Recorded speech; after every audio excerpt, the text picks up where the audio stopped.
నమస్కారం. జాదుయి పితారేలో ఉన్నటువంటి ఈ shape sorter board with string అనేటువంటి ఐటెంని మనము టీచింగ్ లెర్నింగ్ ప్రాసెస్లో ఏ విధంగా ఉపయోగించగలుగుతామో తెలుసుకుందాం. రైట్, ఈ బోర్డులో మనకి డిఫరెంట్ షేప్స్ మరియు డిఫరెంట్ కలర్స్లో ఉన్నటువంటి ఐటమ్స్ మనకి ఇవ్వడం అనేది జరిగింది. ముందుగా మనం విద్యార్థి చేత ఈ స్ట్రింగ్కి అక్కడ ఇచ్చినటువంటి ఐటమ్స్ని ఒక్కొక్కటిగా దానిలో ఎక్కించమని కోరుతాము.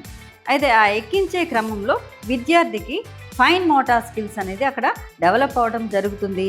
ఐ అండ్ హ్యాండ్ కోఆర్డినేషన్ కూడా అక్కడ జరుగుతుంది. కాబట్టి ఈ రెండింటిని విద్యార్థి నేర్చుకుంటాడు.